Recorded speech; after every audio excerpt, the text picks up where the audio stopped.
Welcome to this global conference, The Hidden Hero. How can a net zero food system be delivered to benefit people and planet?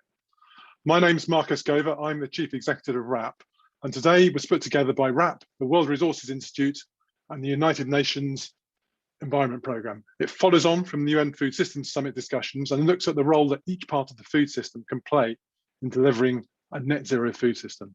The purpose of today is to show how reforming the food system is a powerful weapon, a hidden hero in the fight against climate change, and to show how this can be done to go from words to action, and to put this in the sights of policymakers and governments in the run-up to COP26.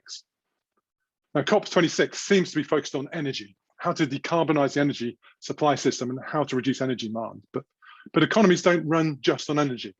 All of us rely on the products and services to live our daily lives: food, clothing, shelter, and so on. The efficiency with which we produce, use, and dispose of those products has a huge impact on our greenhouse gas emissions, as individuals, as organizations, and as countries. COP26 is also focused on territorial emissions, but what about the greenhouse gas emissions outside our countries, producing our food and our goods? In places, for instance, where coal is still the predominant fuel, it's our greenhouse gas footprint that counts. And if I look at the UK's territorial versus consumption emissions, for example, I see the difference of around 50%. We have to look at consumption emissions if we want the world to achieve net zero, and we've got a long way to go.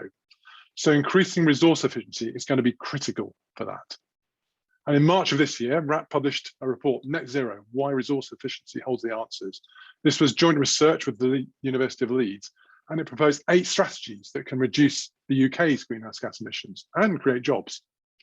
Now, what can be achieved is quite staggering. The report shows how resource efficiency could reduce greenhouse gas emissions from UK consumption by 2 billion tons between now and 2050.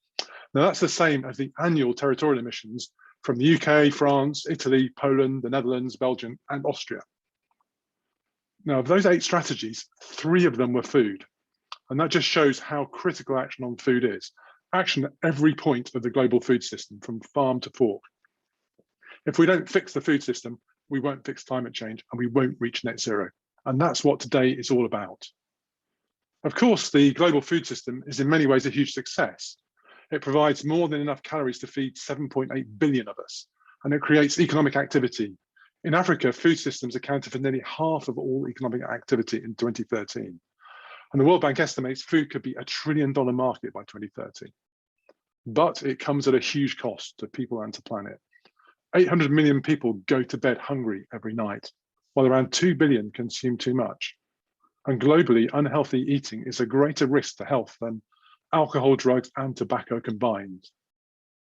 And then, if we look at our food system, it's the single biggest contributor to biodiversity loss, deforestation, and overfishing. Food production is responsible for about 70% of biodiversity loss. In fact, a quarter of all mammal species are currently threatened with extinction as their natural habitats are converted to food production. And then agricultural production is responsible for 80% of global deforestation. When it comes to fishing, 35% of world stocks are being overfished. In 1974, that was just 10%. But what about climate change? The food system is responsible for around 30% of all greenhouse gas emissions. And food loss and waste alone contributes 10% of the world's greenhouse gas emissions. That is much more than aviation. And we simply can't go on like this. The food we eat and the way we produce it is not equitable and it's not sustainable. It is time to change. We must act now to fix the global food system. We must make the most of this hidden hero in tackling climate change. And that's why WRAP is publishing a landmark report today on how to do this in the UK. It's called Pathway 2030, delivering a 50% reduction in the greenhouse gas footprint of UK food and drink. And for the first time ever, it gives a comprehensive picture of greenhouse gas emissions associated with the UK food system. It tells us where we need to focus action and what could be achieved through different interventions. The approach the report sets out could act as a template for other countries around the world to follow too. Now, I'm looking forward to hearing WRAP's Head of Climate Action Strategy, Karen Fisher, tell us more about this in today's second session. The change needed to transform global food system won't be easy, but as our latest report shows, it is possible. In fact, that report says urgently adopting 5 priority actions will put us on the pathway to a net zero food system. And they are continuing to focus on decarbonising your operations if you're in the food system, developing a better understanding of emissions throughout your wider supply chains, zero deforestation in your supply chains, taking action to reduce food loss and waste, and influencing consumer behaviours, especially on diet and food waste. Now, members of WRAP's Quartile commitment in the UK have signed up to this, and we're calling on businesses and governments around the world to do the same. WRAP stands ready to help you. So for the sake of people and planet, we must act now. And I hope you leave after today inspired to take action and ready to play your part. Food can be the hidden hero. Now, we have a fantastic lineup of panel discussions which examine the food system in depth during this conference with a focus on action. So a big thank you to all of the panelists who will be sharing a rich experience with us today. But a special thank you to our keynote speakers who are going to address you next. And that's James Lomax from UNEP, Geeta Sethi from the World Bank, and Andrew Griffiths from Nestlé. So I'm now going to move on to our first keynote speaker, James Lomax. Now, James is the Food Systems and Agriculture Advisor in UNEP's Ecosystems Division and is seconded to the Secretariat of the UN Food Systems Summit. James has been leading efforts on sustainable food systems and agriculture at UNEP since 2009, and he's pioneered the idea of systems thinking in the food and agriculture sector, where nutrition, waste, environmental externalities, and livelihoods must be considered if a shift to a more sustainable food system is to be realised. So James, over to you. Thank you so much, Marcus. Can you hear me? Just thumbs up is good. Nice one. Thank you so much. And thank you very much for the introduction. I think it's very interesting that this session is called Is Food the Hidden Hero? And I think actually 2 years ago, I would have said food actually is the hidden hero. But actually coming out of an 18-month process that has engaged thousands of stakeholders and 150 plus countries on food systems, I would say that it's less hidden, it's more the obvious hero. And why aren't we doing anything about it, hero? So what I'm going to do is I'm going to just focus a little bit on the summit itself, what has been achieved, what I think is lacking, what hasn't been quite dealt with in the way it should have been, and then sort of leave us with some rather practical points on what we can do, building upon the areas that you just mentioned, which is decarbonizing the food system, zero deforestation, food losses and waste, and diets. Okay, so I had the fortune to be in the Food Systems Summit Secretariat, partly, as well as continuing my role within the UNEP. And I've been doing that for the last 18 months, and it's been a fantastic journey. One of the things that that I've enjoyed about it has been the fact that whenever you do something like this, you want to make sure that things have changed. So what was happening 18 months ago compared to now? Have they changed or not? And I can basically significantly, unequivocally say that things have changed. And one of the things that has changed is absolutely the focus on political will. Now, a few of us that have been working on this and have been part of this journey about trying to get governments and businesses, etc., to start to think in food and agriculture with a systems lens has been, how do you garner political will at the country level, bearing in mind that there are historical silos across the board when it comes to how we managed traditionally food and agriculture systems.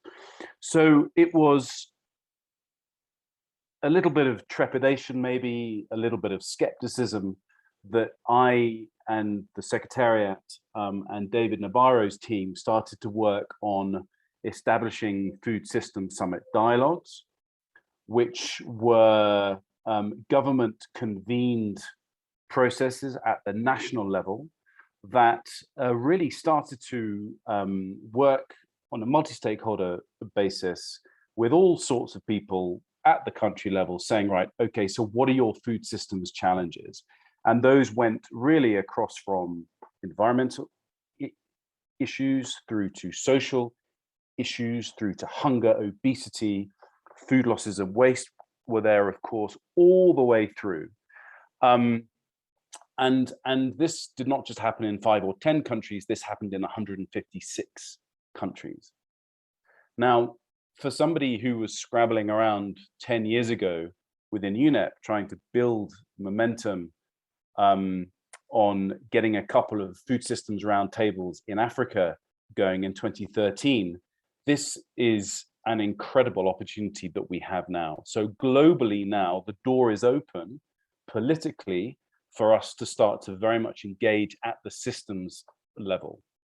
Now, that, if you like, for me, is the biggest change. The other things that really came out of the summit was the fact that that a few very interesting coalitions came out, some that were interesting, some that are going to be really game changing, and some that started to build a conversation and bridge gaps amongst people that don't usually talk to each other. Now, food systems, we know the way to gain traction is to start to engage unusual suspects in conversations and in coalitions, discussions, partnerships, etc.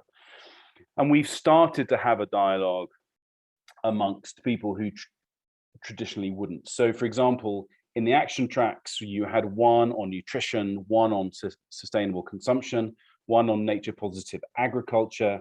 Now, where does livestock fit in to that? We know that livestock sector plays an important role in human development in many developing countries, and in fact has driven agricultural development over the last 10,000 years.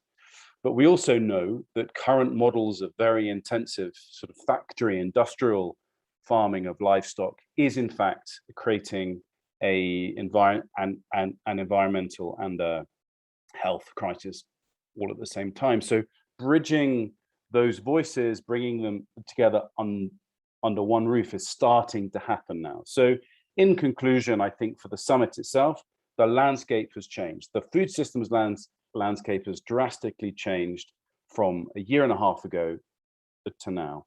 So where does that leave us after the summit? And of course, the summit was all about bringing the SDGs back to the fore. And food systems, the Secretary General was very, very clear that if we're going to achieve the SDGs, food systems ticks all the box. And it's a way for countries to really get cracking on a particular system, which will in turn help them to achieve the SDGs. However, we also know that we have COP26, the Glasgow Climate Change Conference of the Party meeting coming up in Glasgow this month. We've got the biodiversity one next year in China.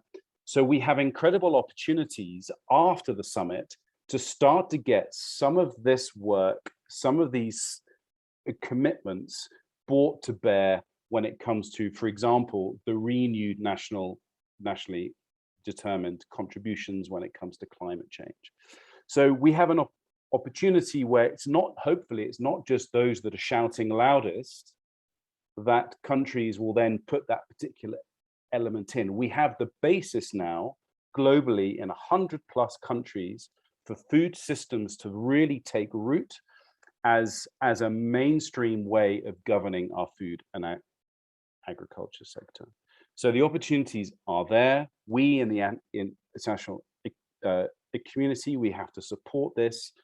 The UN does. Organizations like WRAP have a particular technical role to play as well. So Marcus, I'll leave it there, but just to say in conclusion, look, the opportunities are there. The doors are they're open now compared to how they were 2 years ago. So I think we're on the start of a journey rather than coming to the end of the summit. So we've come to the end of the summit, but it's the start of a global journey. Thank you. Thank you very much, James. Thank you very much. Our next keynote speaker is Geeta Sethi from the World Bank. Now Geeta is the lead architect of the World Bank's food system transformation agenda. a food system that provides the triple bottom line: prosperity, sustainability, and healthy people. She also manages the World Bank's program on food loss and waste reduction. She has more than 20 years of experience working as an economist on fragile, low, and middle-income countries. And her work is focused on issues of rural development, service delivery, and intergovernmental fiscal policies all around the world. So Geeta, over to you. Thank you very much. Thank you, Marcus. First and foremost, I want to start by saying I am honored and privileged to be a partner of WRAP in this journey that we took on a few years ago. I also want to congratulate you and Richard for your amazing leadership and consistency in pushing this agenda. And thank you for inviting me today. The timing of this event is excellent. It's bookended by a UN Food Summit that has, as James just said, has really put the systems approach to addressing food systems transformation and onwards to a journey of COP26. You've already talked a lot about the why we need to worry about food and why it is the hidden hero. Let me focus a little bit in terms of what needs to be done and how we are doing it at the World Bank. I want to start by a report that really influenced my thinking in this space, Growing Better, that was released by FOLU in 2019, UNGA. And the report starts by saying that the hidden costs of the current food system is $12 trillion, 20% higher than the market value of food systems at $10 trillion. And the hidden costs are largely towards people, and COVID exposed that, and planet. In other words, the way we are growing food, transporting food, consuming food is not internalizing the costs towards the environmental costs and the emissions generated. A food system that is not fit for purpose and can still rely on this kind of dedicated financing, both from the public and private, means that financing has to be the solution if you want this transformation to happen. As James mentioned as well, the World Bank too, we were very fortunate to be invited by Agnes Kalibata to be the custodian for the finance lever. And we came out with a piece of work that laid out 5 financial imperatives that need to be in place for the food systems transformation to happen. Let me quickly lay them out. First, reshape public policy and incentives. What do I mean by here? Currently, at least in the 73 countries that we know of, $600 billion a year is going towards supporting the food system that needs this transformation. This needs to be repurposed. Second, there needs to be a better integration of health, environmental, and social risks in financial decision-making. So transparency along the value chain for health and climate indicators. Third, we need to be able to really mobilize huge capital available for decarbonization, not yet coming into the food system. There needs to be a very different model, a financing model on the table that puts the first structure on the de-risking, so innovative solutions. Fourth, and James already talked about this a little bit, we need a food system that is equitable and can affordable. And fifth is it needs a very strengthened food governance. We do not have global governance around food. We have something around agriculture, but now when we're talking about systems, we need something bigger. In terms of, I want to quickly go through a few of these that what we are doing at the World Bank, which you had requested me to talk a little bit about. I already mentioned first on the repurposing of public support. There is a big effort ongoing in at least 23 countries, but many more are on the list of really reshaping the public finance, going into food systems, and ensuring that this public support actually does not generate more emissions. There is a big agenda on affordability. Today, 3 billion people cannot afford healthy diets.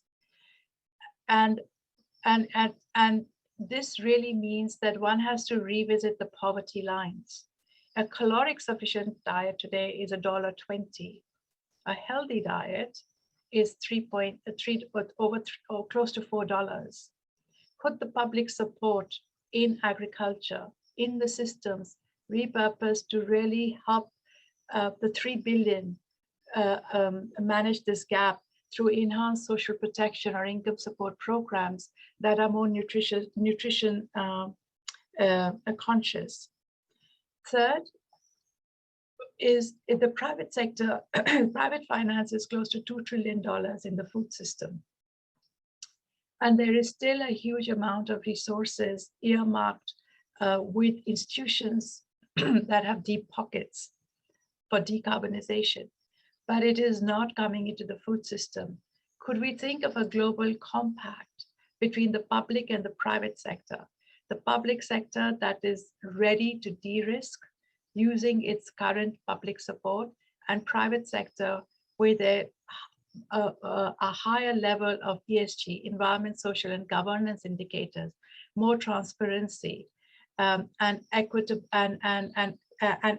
around the value chain, to really then force capital to move at scale, move quickly, move differently for this transformation to happen. At the World Bank, we also released our climate action plan.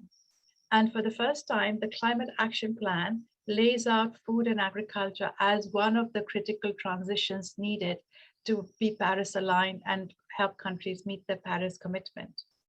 In our own portfolio, the World Bank is one of the largest financiers of food systems. And last year, our climate core benefits were 59%. This year, we made a commitment of over 65%. So it's really entrenched in our DNA that food transition has to happen. Food transition has to happen equitably. Affordability is very, very important. Poverty lines need to be revisited. The private sector needs to move from voluntary to mandatory ESGs. And we are very ready to work with countries along these transition paths. Let me stop there, Marcus, and over to you. Thank you.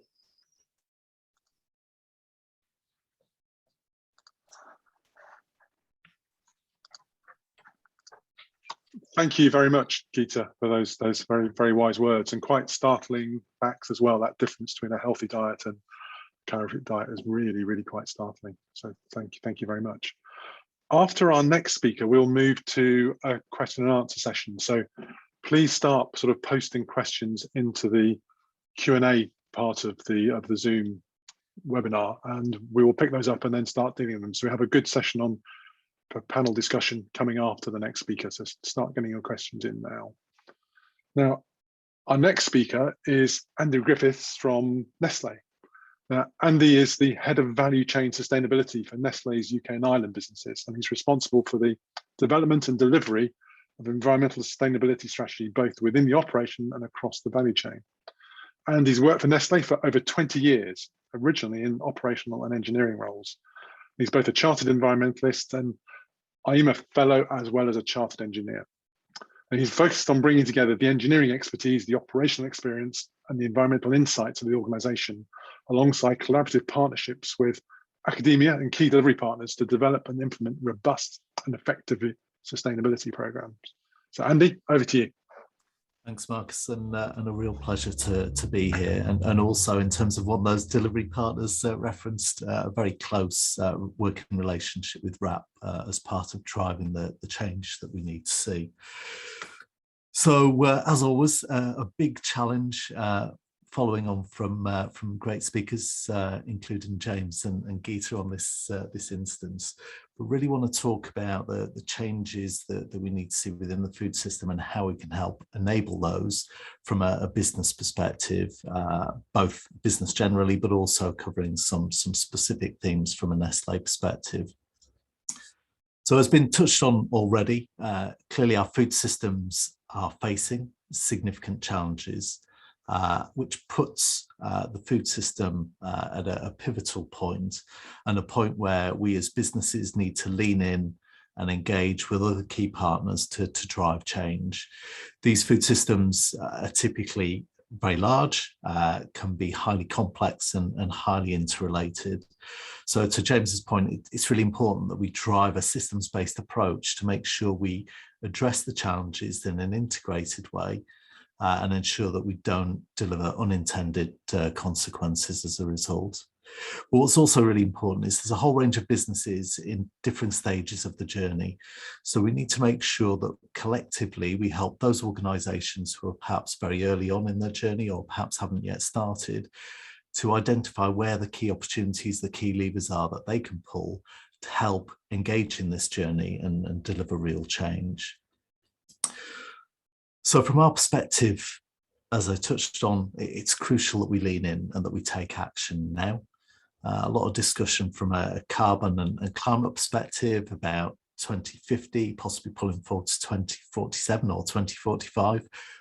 Very important, but what's really important is that we take action now, that we lean in now, not only to deliver change within the next 10 years, which is clearly where our principal focus has to be to ensure that we can control and address these challenges, but also when we look at the challenges we're facing into, although there are many pieces of the jigsaw on the table in terms of insights and evidence base, there are still many that need to be developed. And what's crucially important is that as businesses, if we lean in now, take action, we can work with other partners from academic institutions and others to help build that evidence case and accelerate traction.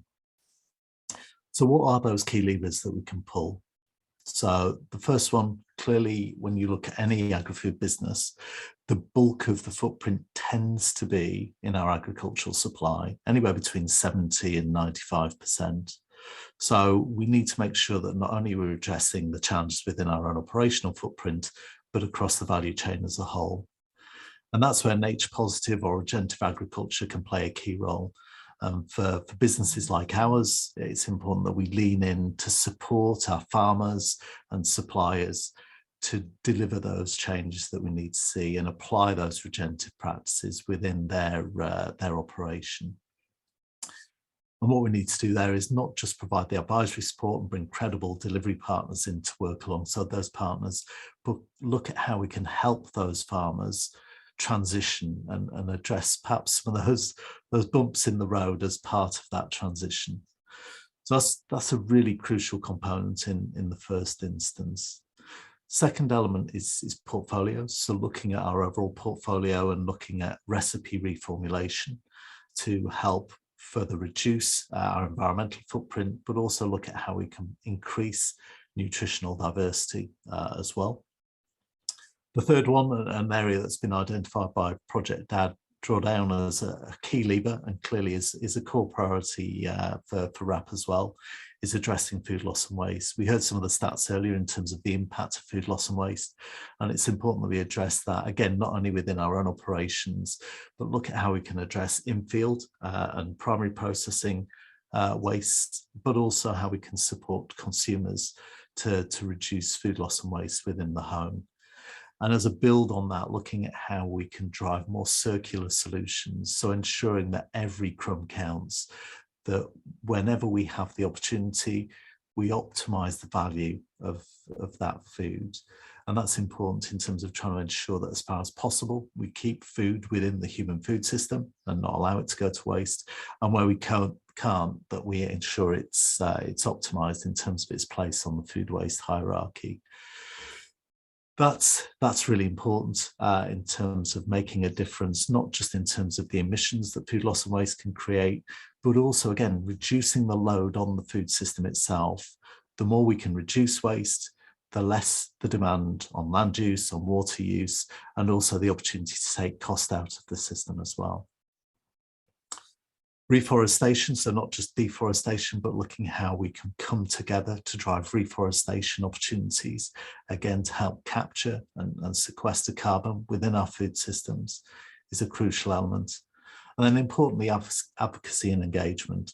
So really looking at how we can come together as businesses to collaborate, but also how we can engage increasingly more effectively with governments and with NGOs to drive collaborative action. Now is really the time where we move beyond shared ambition, but perhaps individual action, to a time when we drive real collaborative action on the ground and enable the scale and pace that we need to see to address the challenge that we're facing into. So a number of opportunities to drive this change.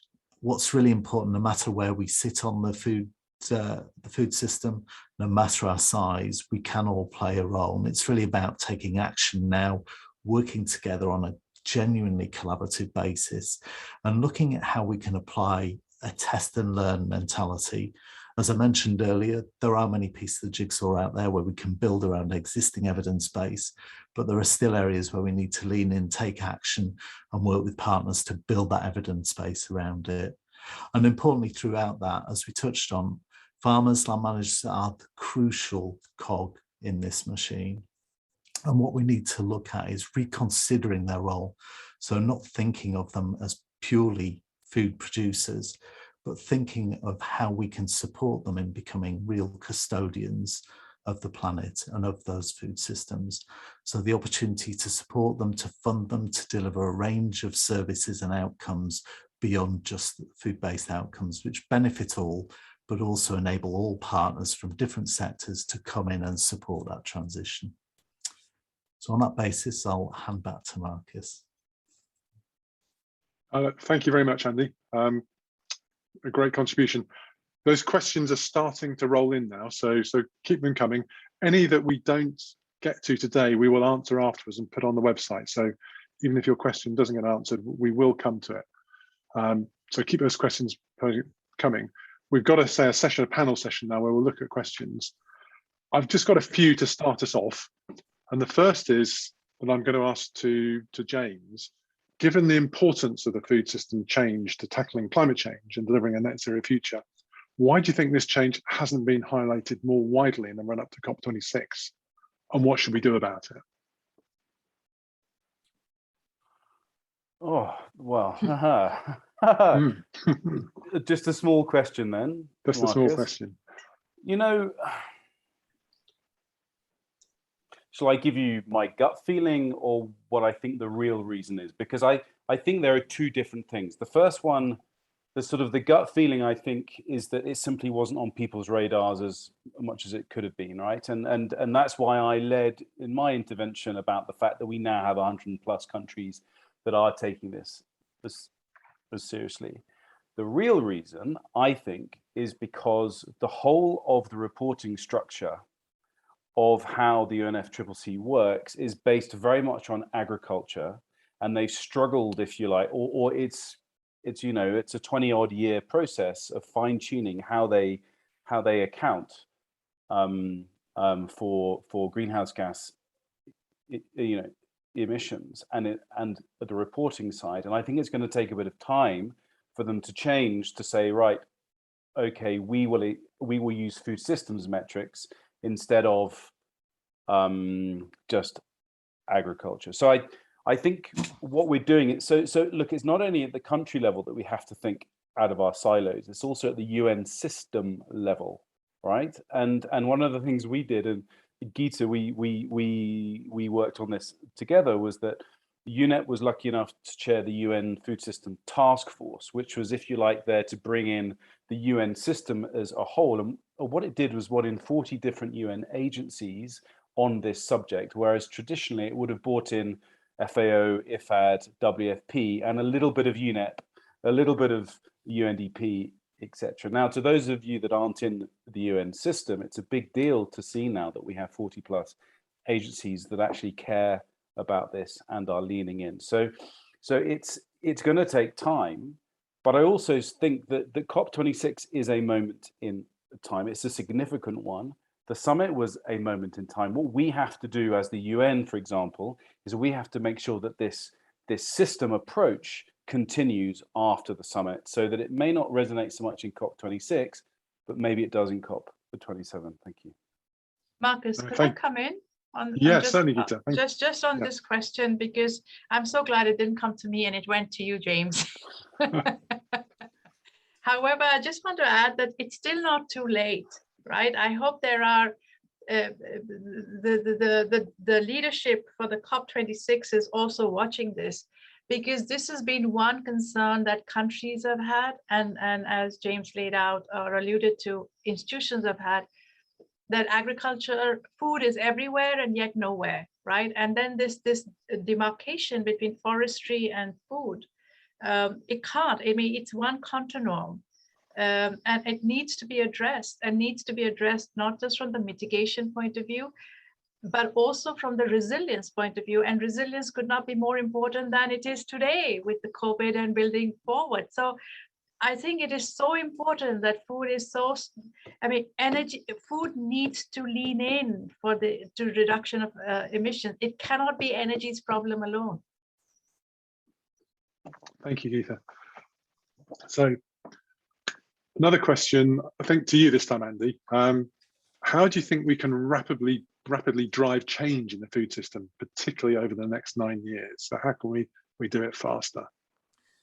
Absolutely. So I think for me, as I touched on, when you look at most agri-food businesses, the bulk of their footprint will typically sit in agricultural supply. So that really has to be a priority. We clearly have to take action within our own operations, but really looking at how we can support those in our agricultural supply to transition to these regenerative or nature positive practices is crucial. And I think what's really important is recognizing that the food system has evolved over recent decades in a way which has been focused on plentiful food and focusing on cost. It hasn't necessarily played out that way across all parts of the globe, but that's largely the way the food system has evolved. And actually what we need is a much more circular and sustainable food system, clearly. So I think the key opportunity is to help those farmers transition from the food systems and the agricultural practices that have been used to these regenerative practices. And we need to help them. And this isn't just about providing advice. This is about providing funding and support to enable that transition. And one of the key things for me is looking at how we can bring together a whole raft of other parties to support. So we, alongside a number of other partners across different sectors, are leveraging models like the Landscape Enterprise Network model, which helps businesses understand their dependencies on a landscape and then come together to co-invest and support those farmers to apply those practices to deliver those range of outcomes. So again, seeing farmers as real heroes of not just food production, but delivering a much broader range of outcomes. And for me, that's crucial. It's quite a paradigm shift, but would drive monumental opportunities to transition our agricultural sectors. Thank you, Andy. You're bringing out that not only is food the hidden hero, but there will be many hidden heroes in the system as well, playing their part. And I guess some of this is how can we all be heroes going forward. One for you, Geeta, now. What role do you see for businesses, financial institutions, NGOs and policymakers in driving this change? Thank you, Marcus. Before I answer the question, could I touch on what Andrew just mentioned? Because of course, yeah. Because I think this is exactly what we've been arguing, that the farmer of 21st century is not just a producer, but also the guardian of eco-services. Having said that, I think what is critical is there needs to be a decent price of carbon. It cannot be $5 a ton. And it's in terms of really creating, ensuring they have decent livelihoods as custodians of the eco-services. And that's something that we've been also pushing and would encourage and encourage many more to really put this on the radar, including for COP26. On my question, thanks for that. I think it is, in my most recent conversations with and there's no need for names to be here, but in terms of institutions with private sector with deep pockets, they have amounts of money. I mean, sorry, let me step back. The transformation, some numbers suggest, is anything between 300 to 400 billion a year for the next decade. Clearly, no one institution can deliver that on its own. But together, the world GDP is 87 trillion or roundabout. Even 1% of that is enough to deliver this transformation. So it's not unfinanceable. It just needs a very different kind of a deal on the table and a partnership on the table between all the stakeholders you mentioned, the NGOs, policymakers, businesses, etc. As I had said earlier, the deep pockets are very much committed to decarbonization, but food is still not on their radar, whether it's ministers of finance or it's these big business houses. I think that is an imperative we all have, that this needs to be pushed very high up. And it has huge benefits, both for the businesses. I mean, $4.5 trillion of returns are some numbers around for this transformation, as well as policymakers in terms of their own development objectives, whether it's climate or building back better or managing fisc, right? Or addressing poverty. There are good models that are in the energy sector that can be brought into the food systems. But there needs to be a very different thing in terms of de-risking. Philanthropists, international financial organizations, the governments need to come in very strongly to help this private capital to move in. And it's almost what I suggested earlier, a global compact is needed between the policymakers, where they're committed to repurposing their public support, providing a higher de-risking amounts and instruments, and for the private sector to hold themselves to a higher standard and then allow capital to move in. Thank you. Thank you. A question that is, sorry, go on, Andy. Yeah. Sorry, Marcus. Yeah, just quickly to build on Geeta's point. So yeah, absolutely agree. And I think there's an additional opportunity here around thinking about how we can leverage green commerce. So again, there tends to be a focus on the institutional investment. But actually, if we can rethink, again, the way our farmers, our managers operate, and if we can structure more effective green commerce solutions to get those local funds to flow, the opportunity to then bring investment, institutional investment, capital investment on top of that is much easier and much stronger. And again, being able to link that very much to de-risking across not just the food sector, but other interested sectors who have a dependence on those landscapes. Thank you. A question that's coming in. Great to hear that the circular economy can help deliver food system transformation, but are we really clear what this means for food? If not, how might we build understanding of circular economy for food and action across the supply chain? I don't know who fancies that one. You talked about it a bit, Andy, so perhaps you might like to start and someone else can come in. Yeah, absolutely. So I think that there are two elements. First one is we need to think about circularity in its broadest sense, and not just the kind of most obvious physical flows, from a food loss and waste perspective. So looking at circular solutions from an energy perspective, and then through the other elements of the food system. Food loss and waste is crucial. I think in the first instance, looking at how we reduce food loss and waste, ensuring it doesn't occur in the first place. That's clearly the most efficient and most circular solution we can deliver, and delivers real economic value as well. And then where we can't, thinking about how we leverage the food waste hierarchy to really optimize impact. And I think this whole focus on trying to keep food in the human food system is crucial. Whether it be as a traded proposition, or whether it be through charitable redistribution, which again can deliver a range of other outcomes, not just environmental, but from a social perspective as well. And then importantly, again, we tend to look at the inedible parts as being unavoidable and therefore something that perhaps we won't necessarily focus on. as businesses and as society, but really those inedible parts provide substantive opportunities to valorize as well. So examples where organizations are stripping vitamins from citrus peel fruit, situations where we're now looking at being able to use some of those inedible parts for conversion into insect proteins, opportunities to extract compounds from some of those byproducts, or waste streams for cosmetic use, for example. So real range of opportunities to not just avoid and recycle, but to actually upcycle where we can't avoid the waste. Marcus, may I come in? Just to augment Andrew's point, I think it's a great question, but there is a bigger problem in the food system. In terms of circularity through food losses and waste, absolutely. But the bigger problem is, right now, the numbers vary between 68 to 80% of food that's being produced is for animal feed. Something's not right here, right? And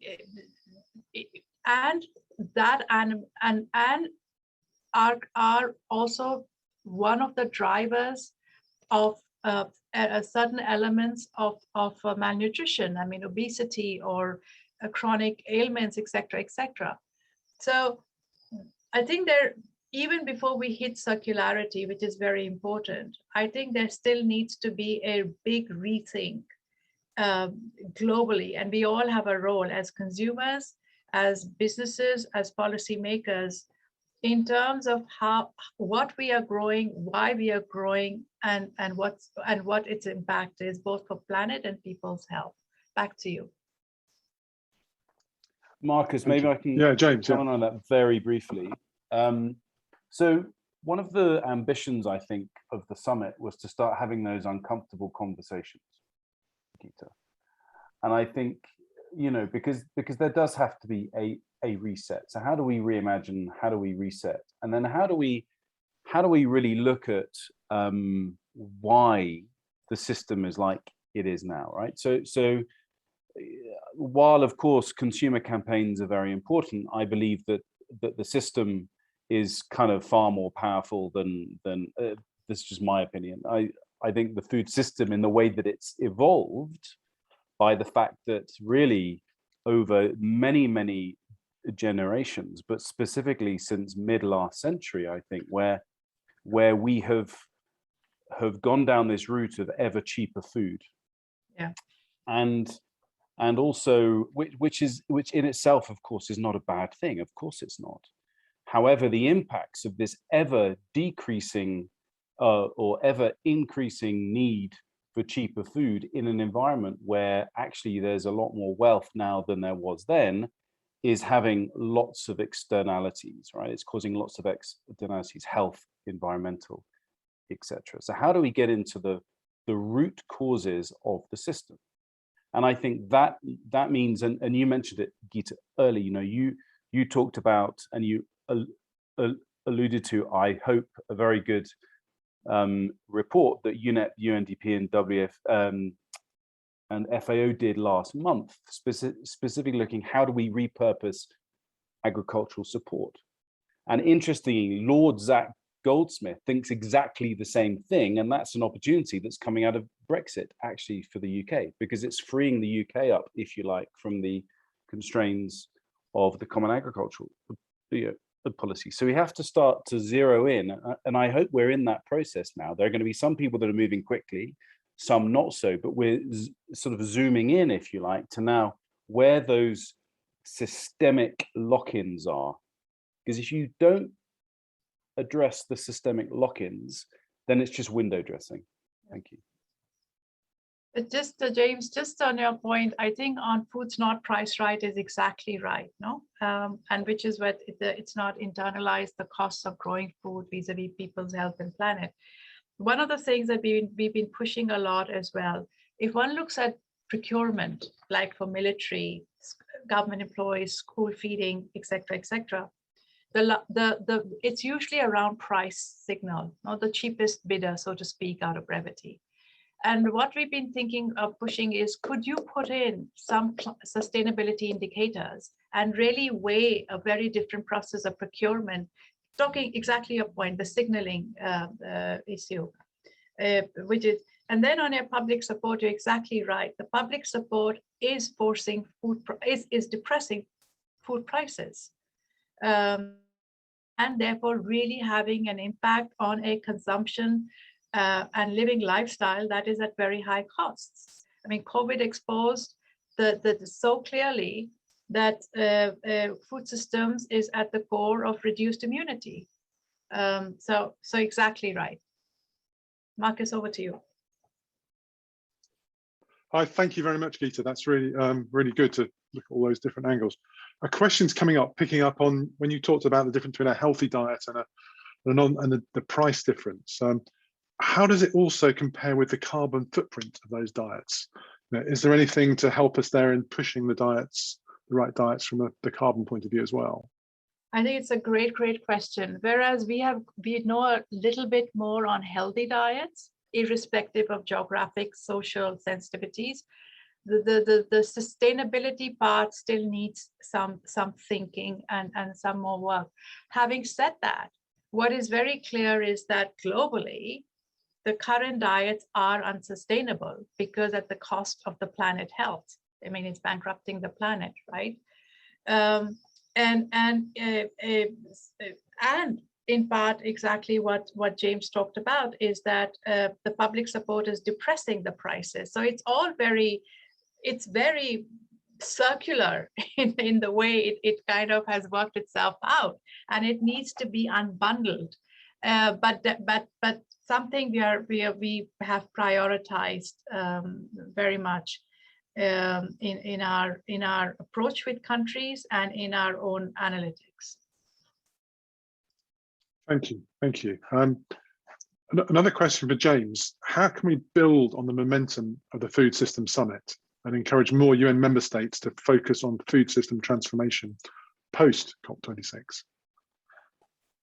Well, this is where the rubber meets the road, Marcus, because there's no point in having a summit if there's going to be lots of commitments and nothing that happens afterwards. And this is why when I spoke, I wanted to very much focus on the fact that we have 100+ countries that have posted actually their Food System Summit pathways. So I'm assuming, and assumptions are very hard to make, but I would like to think that because on the 23rd of September, heads of state committed to implementing these national food systems pathways, then this is going to be something that's going to have legs. Now, we have never spoken in the summit about this being a short-term effort, right? This is about a 10-year or a 9-year run up to 2030, because we know that that is the deadline that the international community has given ourselves to achieve the SDGs, the Sustainable Development Goals. So that's the horizon that we're looking at. So I have every confidence that that is going to happen. But I'm not sure it's going to be, but therefore that's why we have to make sure that within the Rio Convention, so within these COPs that are yearly, that we do have food system commitments that are followed up, and that we have, and this isn't just countries, right? This is also the Nestlés of this world. This is also the big agribusiness of this world. And I'm writing currently a strategy on agribusiness, and Andy, I was writing your 4 points down very quickly because it's such an important part of the puzzle. So it can't all be countries, it can't also be consumers, it's also got to be those massively influential supply chain partners too. Thank you. Thank you, James. We are nearly out of time. We've had lots of questions coming in. We will get to those and answer them and put them up on the website afterwards. So thank you for all those questions. We will address them. Huge thank you to our excellent speakers for the very clear presentations and really very thoughtful debate. The event has been recorded and that will also be posted on the website if you want to listen to the session again or to catch up on other sessions. Now, in just about 15 minutes time, the next session, which is called Where in the Supply Chain Do We Need to Act to Deliver a Net Zero Food System, will begin. And there are going to be 2 speakers for that session. First of all, we'll have Karen Fisher from WRAP, who will speak about research published today, the research I mentioned on greenhouse gas emissions, and about how we deliver net zero in the UK. And then we have Pierre Boileau from UNEP, who will speak on research published last month on the impact of food systems globally and the priorities for change. I think James just spoken about. And Richard Swannell from WRAP will moderate that session. Now, your existing Zoom link will work for this session and all of the sessions today. So some holding slides will pop up in a few minutes. And then from that, the next session will start on time. So huge thank you again to all our speakers. Thanks for getting us off to a great start, and enjoy the day, everyone who's watching in. And I hope you're inspired, as I said at the start. Thank you very much.